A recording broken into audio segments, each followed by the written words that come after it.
Peace and greetings, you guys. It's Nai here from the Metaphysical Mommy, and this is gonna be the video for Tarot and Astrology Basics for the court cards. Now, I did my best to get the cards in frame, and I'm sorry about this little glare right here. I'm just trying to get enough light on the cards.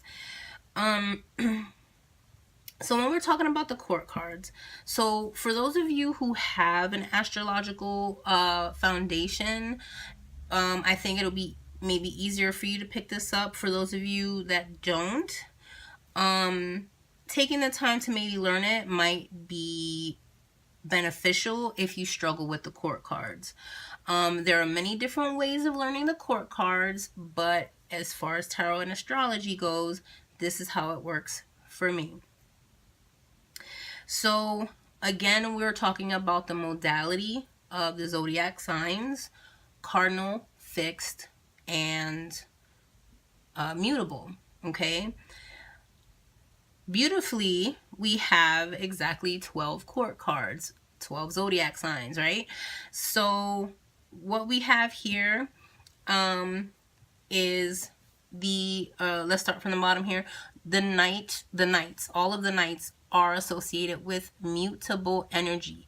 There's movement and fluidity, changeability, and adaptability. Okay, so again, going with the elements and the modality, we know what who each knight is. So we have the Knight of Wands being Sagittarius, Knight of Cups being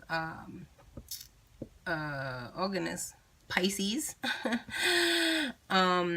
Knight of Swords being Gemini, and Knight of Pentacles being Virgo.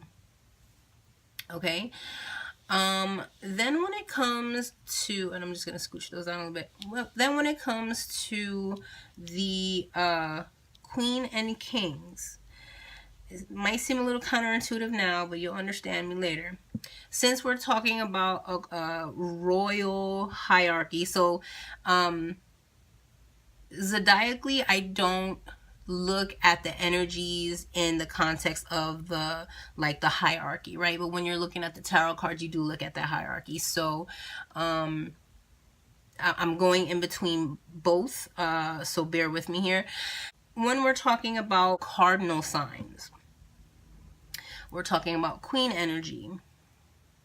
Like I said, it might seem counterintuitive the way I have it set up here, but cardinal energy, why? Because queens are like, in my brain, I think of queens as like the managers and kind of like the leaders, you know. The moms tend to run the household. Let's think about it that way. Like the mothers are the ones who's supposed to run the household, right? And so that's that cardinal energy. They have to take action. They have to take charge, and things of that sort. And so here we have that cardinal energy. And so again, modality and element, right? Queen of Wands would be Aries. Queen of Cups would be Cancer. Queen of Swords would be Libra, and Queen of Pentacles would be Capricorn. Okay, so let's just, keep it like that. Then we get into the fixed signs.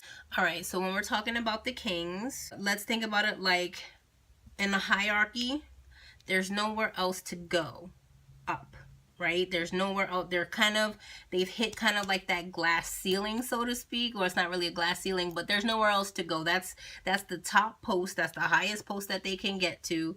And so they're stuck there. They're fixed there. Okay, so we could think about it that way. And so that's how that fixed energy gets associated with the kings. Okay, and then again, speaking of elements and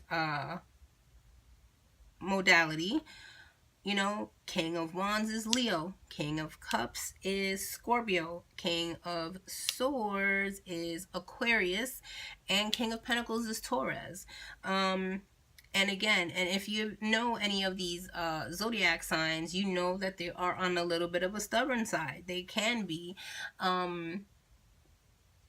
and they can be really fixed in their ways. And so, you know, you can just think about it in that way. So this is really quick, brief overview. Another thing that I like to associate, this kind of doesn't have anything to do with astrology, but just with the court cards in general. Let's think about if you know how to play chess. If you don't, look up how to move these particular pieces on a chessboard. The King of Pentacles, I'm sorry, the King of Pentacles, listen to me. Sorry. When you're playing chess, all of the royal pieces move in very specific ways, okay? And so this is another way to remember, you know, whether they're cardinal, fixed, or mutable. The knights move, they can move like 1, 2 over, or, you know, 1, 2, and 1 up. So they have like this weird way that they move, the knights, on a chessboard. Okay, I'm just kind of doing it like if it was a chessboard here, like space wise. So like 1 over and then 2 up, or 1 up and 2 over. You know, that's that knight energy. Okay, it's mutable, it's adaptable, it can move. When it moves, it can actually move in a couple of different ways, right? That seem a little bit kind of like, how in the heck did they do that? How did they see that? How did they that was kind of cool. How did they do that? Actually, when I play chess, knights are my favorite and my least favorite ones. So least favorite to defend against and favorite to use as offense, right? When you are moving your queen can move in any direction across the whole board, as long as, you know, she doesn't catch herself up, and she can basically eat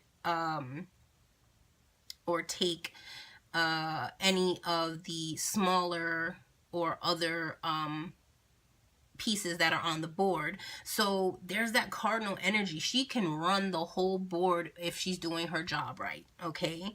And ultimately, when you're playing chess, the whole object is to keep your king protected and capture the other person's king.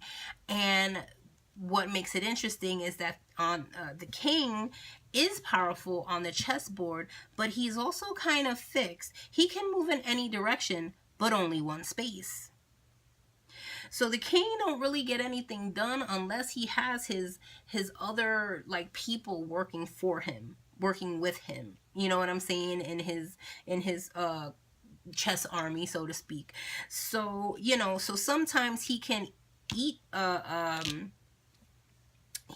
another piece that's next to him, but sometimes he might get trapped, hence checkmate, and or check, saying, hey, I almost have your king, and he can't really do anything about it. So the king is in a little bit more of a vulnerable position because he's in this fixed place. So I hope that this helps you guys with making associations with the court cards, with tarot and astrology, and, you know, as a bonus within chess, context of chess.